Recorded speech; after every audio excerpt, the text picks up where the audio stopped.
Welcome back to Pathfinder Kingmaker. So apparently it is now Sunday, which means I guess it's the last day of the week. So while we wait for the next day, we'll go to the Secluded Lodge.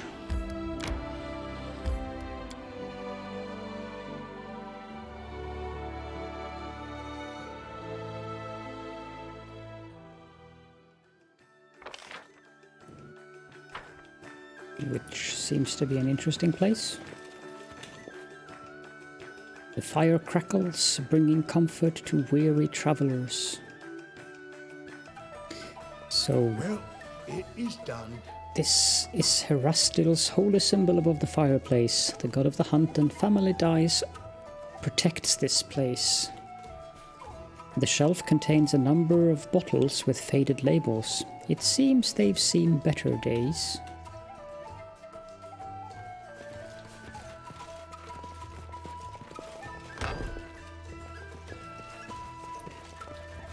The table is piled with dirty dishes and cold leftover food. Forwards.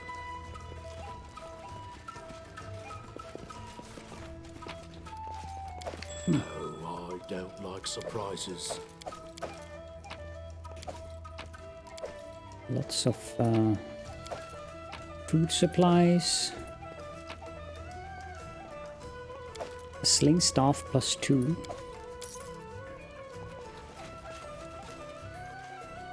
Of course, Caledorn's cleaning service has to maintain its image.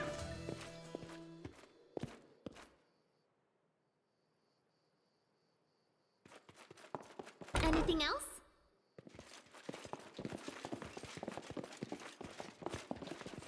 Applause, please. Local resistance +2. Applause, please. Look ahead. The sheets on this bed look dirty. The old bed cover is sewed together from the number of patches. Receipts, shopping lists, and other papers piled over Damra's table. Papers from Damra's chest. Apparently, this is an interesting tale. So a pile of dirty clothes covers some snares. There are a few hunting bows and quivers with arrows. Anything else? Applause, please. Without a doubt.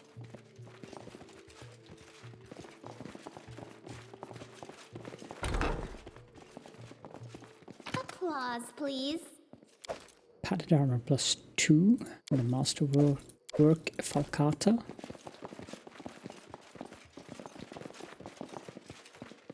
Anything else? Applause, please. I will guide us.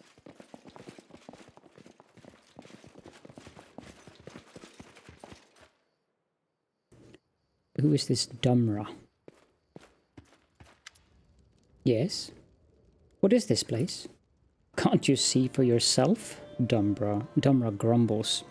A place where people can rest after the hunt, enjoy a tankard or two, and fill their gullet. The nearest tavern is far, you know. This place is rather secluded for a traveller's inn. This is not an inn, Damra looks around the room. It's my home. I hunt for a living and let other fellow hunters spend a night here if they find themselves too far from a tract. How long have you been living here? Damra squints at you, searching your features. Many years now. I know the whole neighborhood, flatlands and the swamps. What is the main hunter's prey in these parts? On the flatlands, they go for fox and deer, birds in the swamp. There's always a chance of running into something more dangerous, of course. Well, that's enough about your lodge. You need something else? I'd like to see your wares. Buy that one. Maybe not. We'll just get 200 back for it, I think.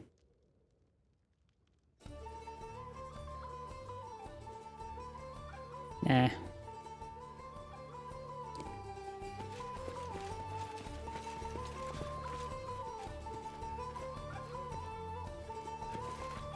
Wow.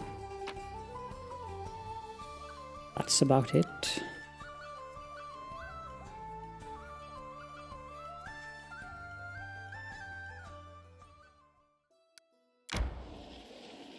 Guess we can discover the road.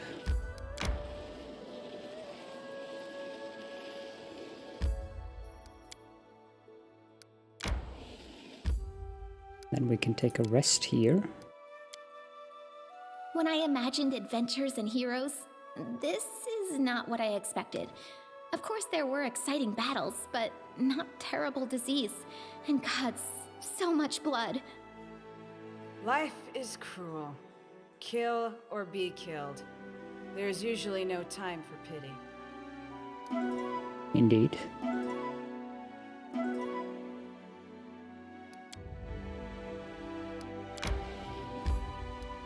First we need to check what's going on here.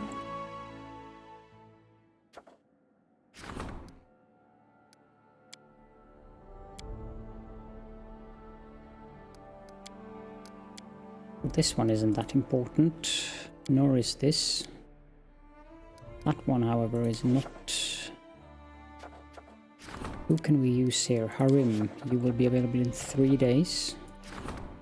Opportunity, opportunity, opportunity. So we need to get back to the throne room after we've done the shrine.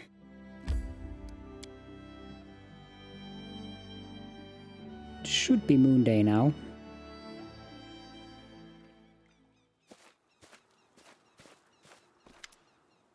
I'm ready, Keston. Let's get those cultists.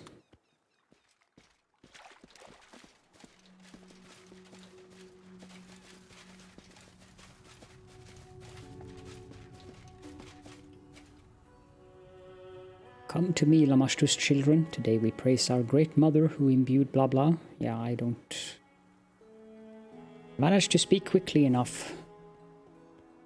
Beautiful female cub.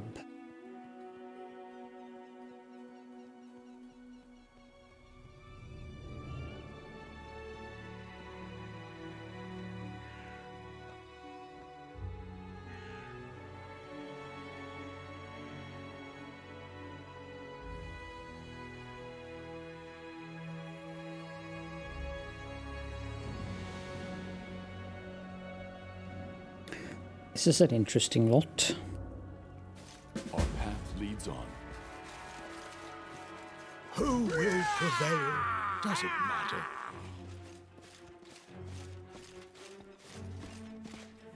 Cannot hide from me. You deserve it.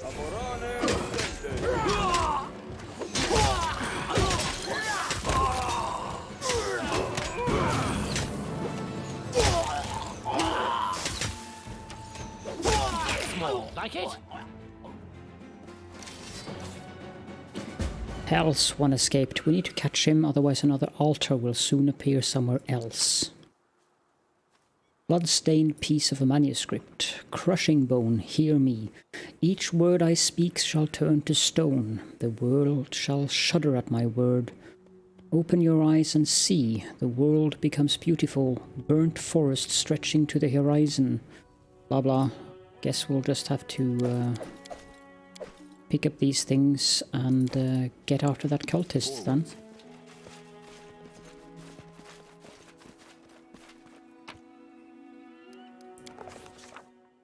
The triumph over the wicked Lamashtu cultists proved incomplete. Some villain, or villainess, had slipped away under the cover of darkness and into a narrow gorge amongst the rocks. Without a second thought, our brave Baron, loyal Keston, and their comrades in arms rushed after the fleeing figure. The figure, clad in black, was barely visible in the dark. The villain had gotten far ahead of us.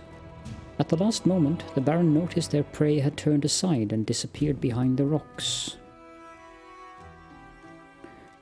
Guess we'll go with a mobility. After they decided to take a shortcut to catch the cultist by surprise, the party started climbing up the stone ridge. Climbing in the darkness is a difficult task. It's not a joke when you try to catch the stable rock and hear the small stones crumble under your feet. Several times it seemed our heroes were out of luck, but their stubbornness and the thought of the runaway cultist gloating about eluding them gave them strength. Moments later, we were at the top, and we rolled an 18. So, our heroes found themselves at the top, and just in time. The cultist, barely visible in the darkness, was threading his way through the gorge directly beneath them. It seemed the cultist was so focused on finding his footing he didn't notice his pursuers perched above him, giving the Baron a chance to strike. What will our heroes do next? I think so. 22 or 22. Let's send the swiftest and most agile ahead down the unstable slope in the hopes of cutting the runaway off, and we'll pick Ekon for that.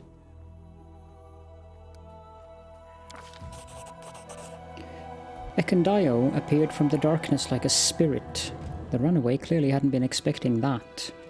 Ekondio barely had time to react when the cultist burst into a sprint. Darkness failed to cover the peculiar way the runaway walked. The robed figure was limping badly, dragging their right leg. Despite that, the cultist vanished in the darkness without a trace. The party followed to the edge of the plateau where the flatlands began. As our brave heroes reached the edge of the plateau, the vastness of the Camelands opened before them. An ocean of high grass as far as the eye could see. A beautiful sight, but finding our quarry in this green sea, it would prove impossible. With our heads down and hopes lost, we descended to where a small streamlet flowed amongst the stones, and then, there before us, a good fortune. In his haste, our villain had run through the high grass, leaving a trail for all to see. The party immediately set off, driven by a single desire: to capture the criminal who dared to escape the punishment of the Baron and had led us on this unwelcome chase. We moved as swiftly as we could, but even the ground seemed to fight us. Rock gave way to mud, mud which grew deeper as we marched on and seemed to grab at our boots. Even the wind began to rise, lashing at our cloaks, and a foul scent filled the air. Sure signs we were heading towards the gnarl marshes. Soaking wet and exhausted, our heroes came upon a cabin at the edge of a swamp. According to Keston, it was a hunter's lodge, owned by Dumra, a hunter who lived there alone and was known for her great temper and little patience.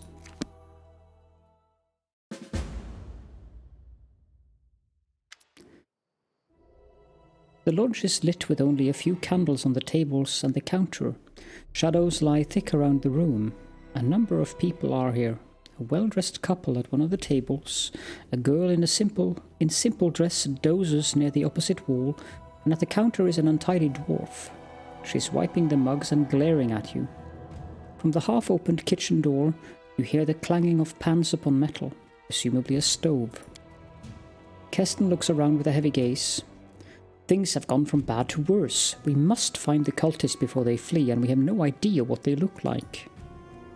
The people in the lodge look surprised and concerned. Each seems to recognize you and ask themselves, what is the ruler of these lands doing here at such a late hour, flanked by armed guards? Keston's hand falls to his weapon.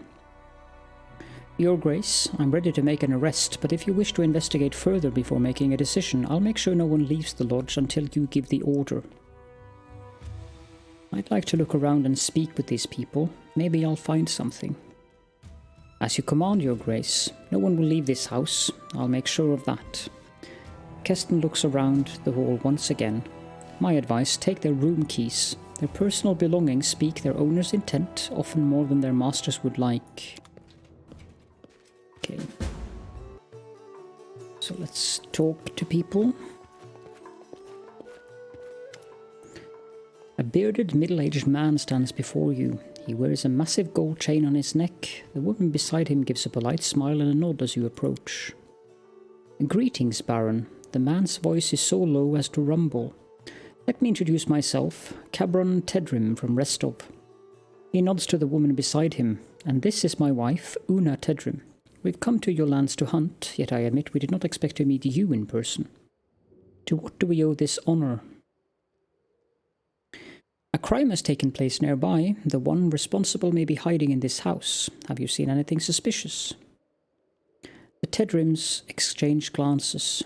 I'm afraid, Your Grace. Cabron looks downcast. We won't be able to help you. Do you recall who came to the lodge in the last hour or so? Cabron casts a look behind you. On second thought, this young woman, I didn't notice exactly when she entered the room.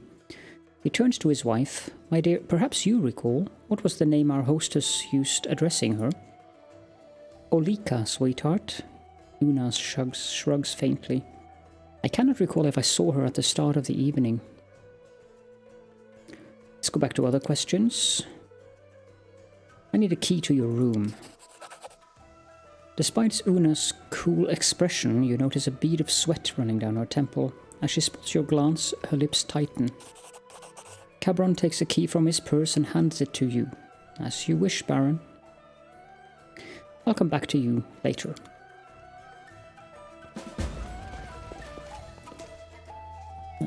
Alika. A young woman stands before you wearing a plain dress and hooded cloak. Her belly is swollen, she is pregnant, and her time is near. The woman manages a bow. I've heard other people calling you Baron, Your Grace. It's an honor to be in your presence. I am Alika. You see this couple at the table. They are nobles from Restov. They claim you were the last one who would come to the hall. Alika gives you a perplexed look. But that's not true. It's not. Her voice trembles. Dumra, the hostess, she was the last one. I remember her coming through the kitchen. I need a key to your room. Alika hesitates, then takes a key out from her cloak and hands it to you without a word.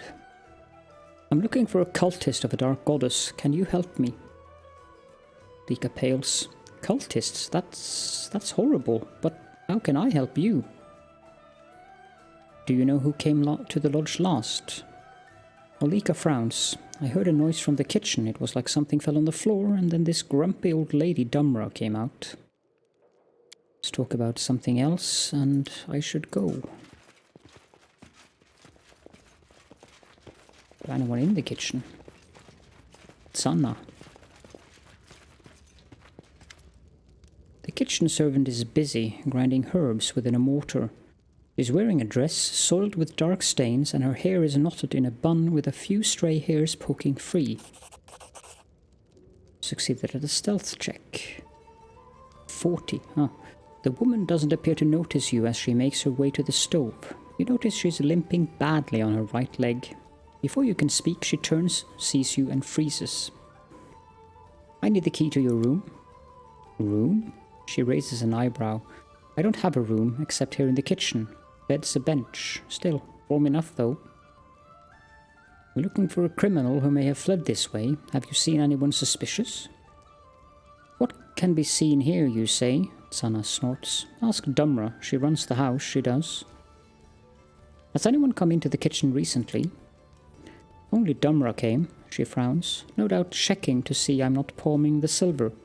As if there is anything worth stealing here, so there's not. The hostess of the lodge doesn't mind you cooking at her kitchen? As if she came here often herself. She throws up her hands. Filth piled in corners, the floor sandal deep in dirt. Had to work my fingers to bones to clean the kitchen before I could start a proper meal in this. She curls her lip. This cow shed. That's all I need. I have to go. It's pretty certain who that is, yes? Now Dumra. Sturdy, dour-faced dwarf stands before you, hands on her hips. Despite the wrinkles on her face, she looks more than capable of handling herself. And the woman looks at you with caution, throwing quick glances towards your companions. Your Grace. She chooses the words carefully. What an unexpected visit. I am the hostess of this place and my name is Dumra. How can I help you at this hour? I'm looking for someone. Can you help me? Dumra gives you a sullen glance. It seems she's not too happy to talk with you, but she doesn't dare refuse it openly. A cultist of Lamashtu is hiding in your lodge. I have to find them. Dumra stares at you for a moment, then utters a hoarse chuckle. One of Lamashtu's own? That's quite a story you've spun, Your Grace. Next, you'll tell me I'm holding Rovagug down in the cellar. And what's your proof that I hide cultists? I don't like your tone, Dumra. Really? The dwarf frowns, her eyes narrowing. And how would you react if a mob barged into your home and started troubling you and your guests? If you were expecting me to bow and scrape before you, then you're mistaken. There are footprints leading to your lodge. So what? Folk come to this lodge every day, both from the flatlands and the swamps. Several hours' walk from your lodge is a shrine of Lamashtu. Baron, enough. The dwarf clasps her hands. Here in the Stolen Lands you can't swing a dead cat without hitting some goblin's nest or cursed ruins or a shrine of something foul. Your lodge is the only house in the neighborhood. And? She lifts her chin. Is it a bad thing to provide shelter for those who's lost? I'm not going to argue with you. Dumra crosses her arms and lifts her chin. Let's go back to my other questions. I'd like to examine your room, Dumra. Dumra's hands tighten to fists, but she keeps them on her hips. She says nothing, merely stares at you defiantly. Listen, the sooner I cross you out of the suspect list, the sooner I leave you alone. Do me a favor and give me your room key, and all this will be over before you know it. Dumra is silent for a moment, then nods and pulls an old, age-darkened key from her belt. Your way, then. Her eyes narrow. But have a care, no digging through my undergarments, or I'll have your hands on hooks, you hear? Okay.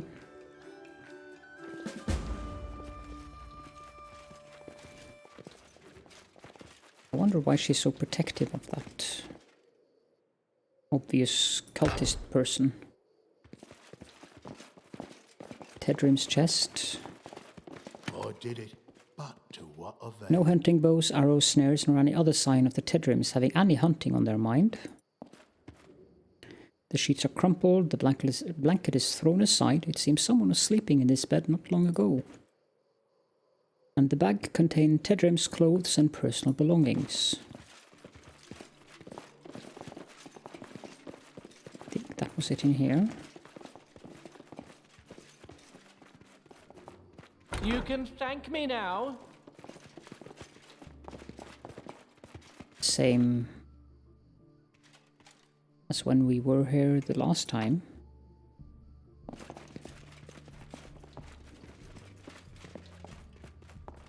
Child's play. The chest contains modest clothing, some packed leftover food, a purse with herbs and some other personal belongings. The table holds a pile of letters crossed with a ribbon. These are the letters from Alika's deceased husband. It seems they corresponded often. I did it, but to what avail? The mattress covers blood-stained cloth and bandages.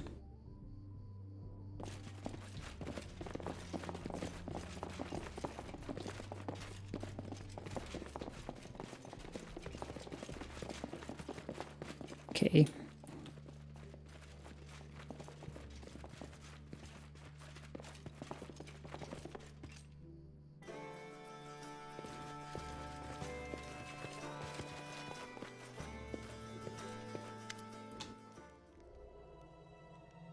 There is someone who seemed especially suspicious to me. Well, let's ask him, who would you interrogate first? Keston shoots a glance at the dwarf at the counter.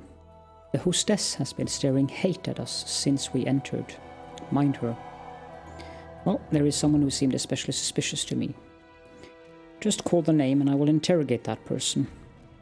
Tsanna, Tedrim's maid.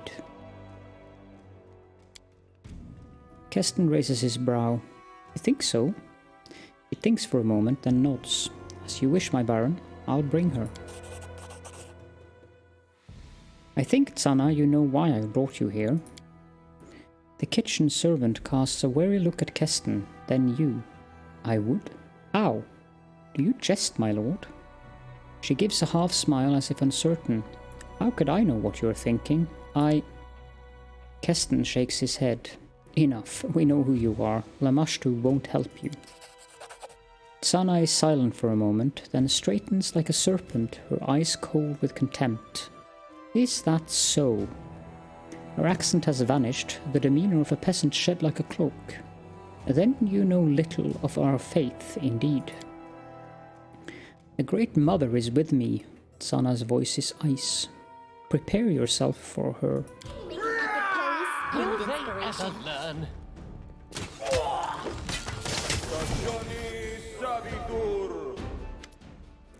Stop! I surrender. The priestess of Lamashtu holds her hands over her bleeding wounds, moaning in pain. She raises the hem of her skirt and starts to wipe away the blood from her legs. Her right leg is covered with sores, oozing pus and yellow ichor. You and your minions unleashed a blight across my lands. Because of you, monsters overrun the barony and honest people fear to leave their homes. The priestess of Lamashtu shakes her head and tries to close her wounds, moaning. That's nonsense. I've heard the stories about what's happening in your barony, Aasimar, but I have nothing to do with this. The Great Mother rules the monsters of this world, but if you had truly earned her wrath, your lands would be drowning in blood. No, Baron, you must look elsewhere to place blame. Lamashtu and her followers have nothing to do with your troubles. Tell me who you are. Quick now. I am the priestess of the cult of Lamashtu, the Great Mother, the ancestress of monsters. The priestess struggles to raise her chin, her voice a hiss. I am not from these lands. I came because of the pleas of your people, who seek the mercy of my goddess. I came to these lands in secret and hid my identity from everyone except for those initiated in the mysteries of the Great Mother. Even the hostess of this lodge had no idea who I was, and those looking for divine benefaction found me on their own. And there are more than the followers of Erastil would believe. Tell me about the cult of Lamashtu. We are numerous and we are strong. The tribe of Lamashtu followers grows every day, breeds, and spreads over the lands of Golarion in search for places to create new packs. What kind of rituals were you performing at the shrine? We prayed to Lamashtu. We asked for new offsprings in the pack. We mated like wild animals, free of stupid prejudice. The priestess's lips curve in a grin. I'll spare you the details, Aasimar. Those like you are unable to accept the greatness of our ancient faith. It disgusts me to listen to this. Narrow-minded creatures living by stupid human laws. Where are the rest of Lamashtu cultists hiding? The woman's face turns to stone. You cannot make me betray the children of the Great Mother. Torture me if you like. Lamashtu will grant me the strength to endure any pain you inflict upon me. Have you allied with goblins and other creatures in the area? No. We have the same mistress, but our paths to faith are different. Enough about that. I held no illusions you could grasp the wisdom of my goddess. All these people in the lodge, are they here because of you? The priestess shakes her head. They were searching for the blessing of Lamashtu. Other gods have denied them, and they had to ask Mother of Monsters for her benefaction. The couple from Restov, did they come to beat you? Yes. Several years ago, the lawyer defended a necromancer in a court in his native city, and he won the trial. Since then, all Tedrim's attempts to conceive a child were doomed to fail. Pharasma didn't want to prolong the bloodline of a man who protected those who raised the dead.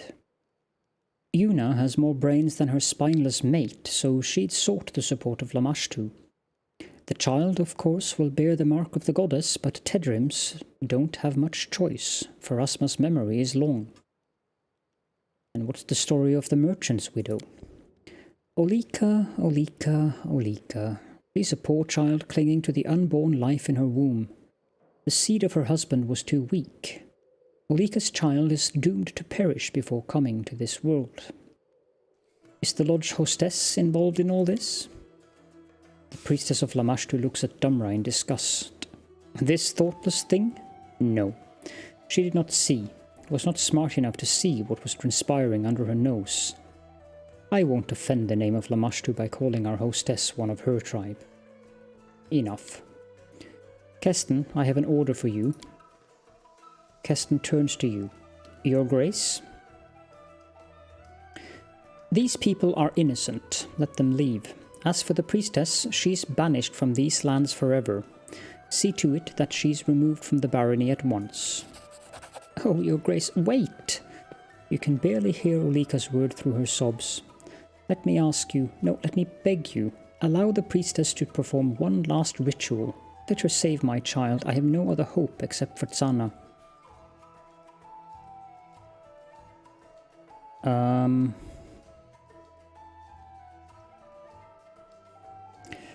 Well, it is another faith, I suppose. Fine, Alika, the priestess will perform her ritual for you, then Keston will follow my orders. Servant of Lamashtu, are you ready to help this woman? You may think of me whatever you like, but I have a duty to my pack. I'll help Alika, and the child will be born as a symbol of Lamashtu's grace. Keston throws a tired look over the lodge and rubs his chin. That's all. He looks around the lodge. We'll deal with these people as you've ordered. I suppose it'll be a relief to Dumra to get rid of such troubling guests. I thank you, Your Grace, for your help and for your wisdom. A pity we didn't discover the true reason behind the blight, but at least we have one less mystery on our hands. Have a safe journey, my Baron.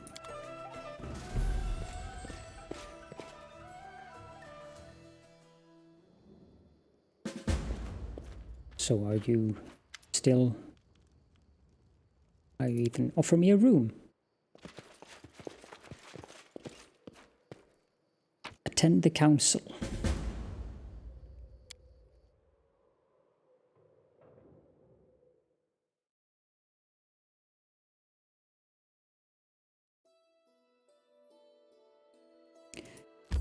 Need to head back towards the capital then.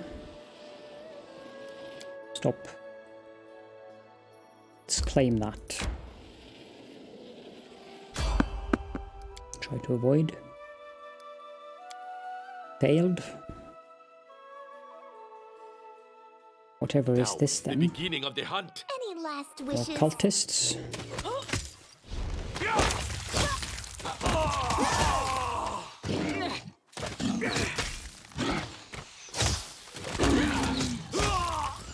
Become as dust.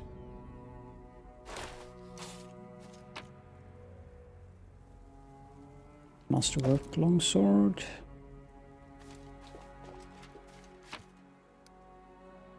And composite shortbow.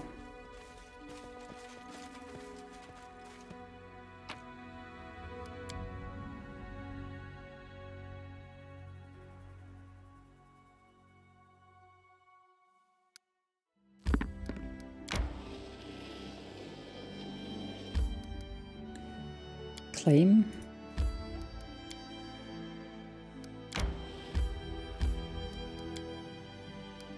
Okay, so we have to go there manually then. Claim that.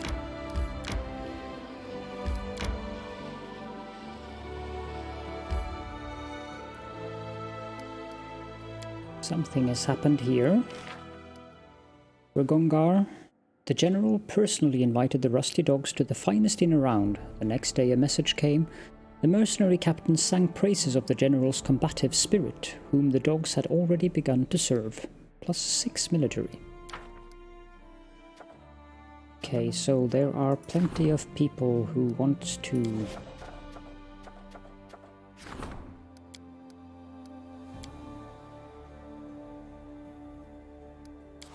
"14 days. I'm not too keen on doing that.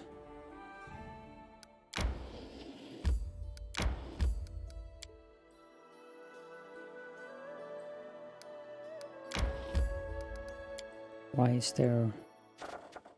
Yes, I know, I'm headed back to the capital, don't worry.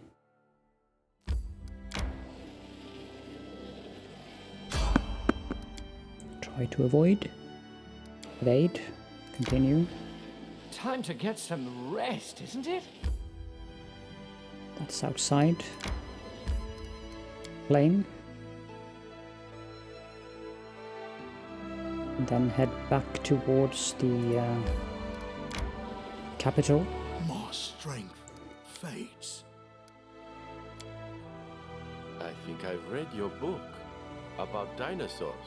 Am I right? Ah, yes, megafauna and how to cook it. Yes, that one wasn't bad. But will I ever try the tongue of a triceratops again?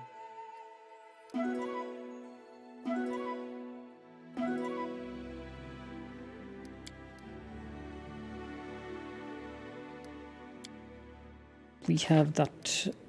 Oh, yeah, okay. Harim has also triumphed. Priests blessed the local fishermen, which emboldened them to stand up for their river. They expelled the mermaid, proving that divine support is a mighty advantage in any endeavor. +1 economy and +4 divine. Now I think we can get rid of the problem. Give him a crisis point. I also think that we'll end the episode here. I'll head back to the capital. But I won't enter the capital until the next episode. But thank you all so much for joining me. And what?